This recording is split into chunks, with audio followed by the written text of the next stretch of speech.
കല്യാണം ഇനി വേറെ level. Basid wedding mall, Basid arcade, Poongottukulam, Tirur.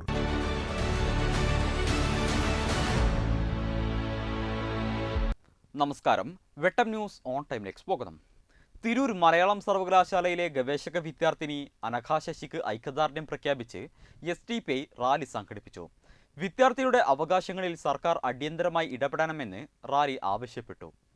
തെയ്യമ്പാട്ടിൽ jewellery 2024 ഗവേഷക വിദ്യാർത്ഥിനിയായി സർവകലാശാലയിൽ ചേർന്നതു മുതൽ ജാതി പീഡനം നേരിട്ട് വരികയാണെന്ന് അനഘ ശശി ആരോപിച്ചു. ഹോസ്റ്റലിലും വിവിധ തരത്തിലുള്ള മാനസിക പീഡനങ്ങൾ നേരിട്ടതായും രജിസ്ട്രാർക്ക് പരാതി നൽകിയിട്ടും നടപടിയുണ്ടായില്ലെന്നും അനഘ പറഞ്ഞു. തിരൂർ പോലീസിൽ നൽകിയ പരാതിയിൽ ജാതിപ്പേര് വിളിച്ച് ആക്ഷേപിച്ചതടക്കമുള്ള കാര്യങ്ങൾ മൊഴി നൽകിയെങ്കിലും അവ രേഖപ്പെടുത്തിയില്ലെന്നും അനഘ ആരോപിച്ചു. പരാതിയിൽ പരാമർശിച്ച അധ്യാപകർക്കെതിരെ അറസ്റ്റ് ഉൾപ്പെടെയുള്ള നടപടികൾ സ്വീകരിക്കണമെന്നാണ് അനഘയുടെ ആവശ്യം. ജാതി പീഡനത്തിൽ മടുത്താണ് അനിശ്ചിതകാല സമരത്തിലേക്ക് ഇറങ്ങിയതെന്നും കുറ്റക്കാർക്കെതിരെ നടപടി ഉണ്ടാകുന്നതുവരെ സമരവുമായി മുന്നോട്ടു പോകുമെന്നും അനഘ ശശി വെട്ടം ന്യൂസിനോട് പറഞ്ഞു.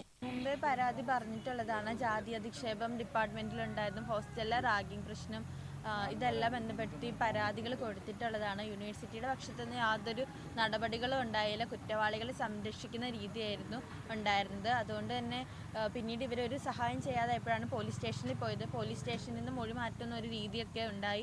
ആദ്യം FIR ഒന്നും നമുക്ക് കിട്ടിയില്ല. കേസ് ക്ലോസ്ഡ് എന്നാണ് ആപ്പിലടക്കം കാണിച്ചത്. അപ്പോൾ പിന്നെ ഈ കാര്യങ്ങൾ പുറത്തോട്ട് പോയി. ഞാനൊരു ഫേസ്ബുക്ക് പോസ്റ്റ് ഇട്ടു. കൂടുതൽ സംഘടനകൾ വന്നു. അപ്പോൾ ഇവരെല്ലാവരും കൂടി വന്ന് ഡെലിഗേറ്റ്സ് അകത്ത് പോയി ഡോക്ടർ ഭരതനോട് സംസാരിക്കുമ്പോൾ ഡോക്ടർ ഭരതൻ അടിസ്ഥാനരഹിതമായ പച്ചക്കള്ളം വിളിച്ച് പറയുകയും എന്നെ ഒരു ഭ്രാന്തി എന്ന് മുദ്രകുത്തുകയും ചെയ്തു. അപ്പോൾ പിന്നെ വന്ന ഡെലിഗേറ്റ്സിനെ അപമാനിക്കുകയും കൂടി ചെയ്തു. ഒരു തരത്തിലും നീതി കിട്ടില്ലെന്നായപ്പോഴാണ് ഞങ്ങൾ അന്ന് രാത്രി, അതായത് ഓഗസ്റ്റ് 14 രാത്രി 12 മണിക്ക് മെഴുകുതിരി തെളിച്ചുകൊണ്ട് സമരം തുടങ്ങിയത്. അപ്പോൾ ഞങ്ങളുടെ ആവശ്യം ജാതി അധിക്ഷേപം നടത്തിയ ഡോക്ടർ അരുൺ ബാബു, ഡോക്ടർ ജൈനി വർഗീസ്, അതുപോലെ ഹോസ്റ്റലിൽ റാഗ് ചെയ്യുന്ന SFIയുടെ ഒരു നേതാവായിട്ടുള്ള ഒരു പെൺകുട്ടി, ഇവർ സംരക്ഷിക്കുന്ന ഒരു നടപടിയാണ് എടുത്തിരിക്കുന്നത്. ഒരു തരത്തിലുള്ള അന്വേഷണം പോലും നടത്താൻ ഇവർ റെഡിയല്ല. അപ്പോൾ ഇതിനെതിരെ അന്വേഷണം നടക്കണം, ഇവരെ അറസ്റ്റ് ചെയ്യണം, കുറ്റക്കാരായ ആളുകളെ പുറത്താക്കണം. ഡോക്ടർ KV ശശി തെളിവ് നശിപ്പിക്കാൻ ശ്രമിച്ചിട്ടുണ്ട്. അതിൻ്റെ കൃത്യമായിട്ടുള്ള എവിഡൻസ് ഞങ്ങളുടെ കയ്യിലുണ്ട്. ഇദ്ദേഹത്തിനെയൊക്കെ പുറത്താക്കണം, അറസ്റ്റ് ചെയ്യണം. ഡോക്ടർ ഭരതൻ പരാതി പൂഴ്ത്തിവെക്കുകയും അന്വേഷണം അട്ടിമറിക്കാൻ ശ്രമിച്ചു. അയാളെ ഇവിടെ നിന്ന് പുറത്താക്കണമെന്നാണ് ഞങ്ങളുടെ സമരസമിതിയുടെ ആവശ്യം. പിന്നെ രോഹിത് ആക്ട് നടപ്പിലാക്കണം. ഇനി വരുന്ന ഒരു കുട്ടിക്ക് ഇങ്ങനെ ഒരു അനുഭവം ഉണ്ടാവരുത്. മലയാളം സർവകലാശാലയ്ക്ക് മുന്നിൽ സമരം നടത്തുന്ന അനഘ ശശിയുടെ സമരപ്പന്തൽ യൂത്ത് കോൺഗ്രസ് തിരൂർ നിയോജകമണ്ഡലം കമ്മിറ്റി സന്ദർശിച്ച് അഭിവാദ്യമർപ്പിച്ചു. സമരത്തിന് പിന്തുണ അറിയിച്ച് അഡ്വക്കേറ്റ് നസറുള്ള ഉൾപ്പെടെയുള്ള യൂത്ത് കോൺഗ്രസ് നേതാക്കളാണ് സമരപ്പന്തലിലെത്തിയത്. വിഷയത്തിൽ സർവകലാശാല അധികൃതർ അടിയന്തരമായി ഇടപെട്ട് വിദ്യാർത്ഥിനിയുടെ പരാതിയിൽ ആവശ്യമായ നടപടി സ്വീകരിക്കണമെന്ന് അഡ്വക്കേറ്റ് നസറുള്ള വെട്ടം ന്യൂസിനോട് പറഞ്ഞു.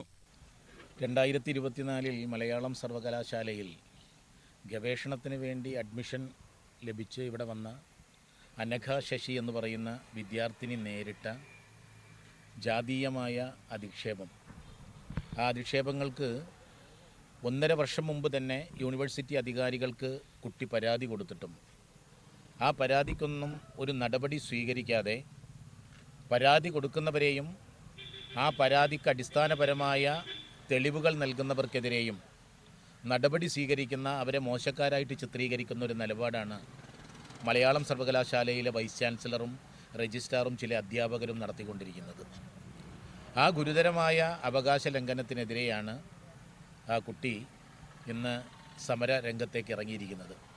പറയുന്ന ആരോപണം സത്യസന്ധമാണെങ്കിൽ ഗുരുതരമായ ആരോപണങ്ങളാണ്.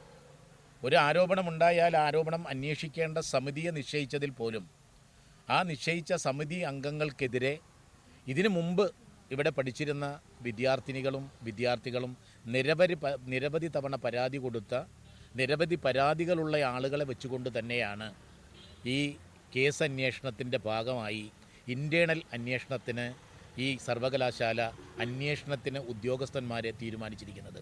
ആ അന്വേഷണത്തിൽ വരുന്ന അധ്യാപകർക്കെതിരെ പോലും ഈ കുട്ടി പോലും പരാതി പറഞ്ഞിട്ടുണ്ട്. അപ്പോൾ പരാതി ഉന്നയിക്കുന്ന വ്യക്തികൾ തന്നെ പരാതി അന്വേഷിക്കുന്ന വിചിത്രമായ ഒരു നിലപാട് മലയാള സർവകലാശാല സ്വീകരിച്ചുകൊണ്ടിരിക്കുകയാണ്. ഒരു കാരണവശാലും ഇത് അംഗീകരിച്ച് മുന്നോട്ട് പോകാൻ കഴിയില്ല. സമാനമായ പരാതി മാസങ്ങൾക്ക് മുമ്പേ കേരള സർവകലാശാലയിലും ഉണ്ടായി. പഠിക്കാൻ വരുന്ന വിദ്യാർത്ഥികളുടെ ജാതിയും മതവും നോക്കി സർവകലാശാല, ഉന്നത വിദ്യാഭ്യാസം നൽകേണ്ട സർവകലാശാല സമ്പന്നരായ ആളുകൾ ഇത്തരത്തിലുള്ള നിലപാട് സ്വീകരിക്കുന്നത് സാംസ്കാരിക കേരളത്തിനൊരിക്കലും ഭൂഷണമല്ല. ഈ അനഘ ശശി ഉന്നയിക്കുന്ന സത്യസന്ധമായ ആരോപണങ്ങൾ, അവർ ഉന്നയിച്ച ആരോപണത്തിന് അവരുടെ ഗവേഷണം പൂർത്തീകരിക്കുന്നതിന് ആവശ്യമായ നിലപാടുകൾ ഞങ്ങളെല്ലാവരുടെയും സഹായത്തോടു കൂടി അവർക്ക് ഗവേഷണം പൂർത്തീകരിച്ച് ഈ മലയാള സർവകലാശാലയിൽ നിന്ന് പോകുന്നതിനുള്ള നിലപാട് അവർക്കൊപ്പം ഞങ്ങൾ ഉണ്ടാകും എന്ന് പറയാനാണ് ഞങ്ങളിവിടെ എത്തിയിട്ടുള്ളത്. അതുകൊണ്ട് സർവകലാശാലയിലെ അധികാരികളോട് ഞങ്ങൾക്ക് പറയാനുള്ളത്, ആരോപണം ഉന്നയിച്ച വിദ്യാർത്ഥിനിയെയും അതിന് സത്യസന്ധമായ തെളിവുകൾ നൽകുന്ന വിദ്യാർത്ഥികൾക്കെതിരെയും അവരുടെ കമൻറ്റിന് ഒരു ലൈക്ക് അടിച്ചു എന്ന കാരണത്താൽ ഇവിടെ പഠിക്കുന്ന ഒരു കുട്ടിക്ക് ഇവർ നോട്ടീസ് നൽകിയിരിക്കുകയാണ്. എന്തൊരു വിചിത്രമായ സംഗതിയാണ് ഇവിടെ നടക്കുന്നത്. അതുകൊണ്ട് ഒരു കാരണവശാലും സർവകലാശാലകളിലെ ജനാധിപത്യ ബോധത്തെയും അവിടെയുള്ള മതേതരത്വത്തെയും തകർക്കുന്ന നിലപാട് അധികാരികളുടെ ഭാഗത്തു നിന്നുണ്ടായാൽ പ്രത്യക്ഷമായ സമരപരിപാടികളുമായി യൂണിവേഴ്സിറ്റിയിലേക്ക് ഞങ്ങൾക്ക് പോകേണ്ടി വരും എന്ന് ഞങ്ങൾ ഓർമ്മപ്പെടുത്തുകയാണ്.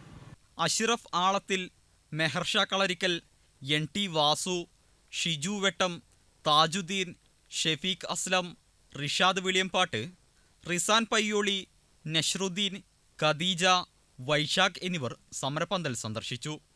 വെട്ടം ന്യൂസ്, തിരൂർ.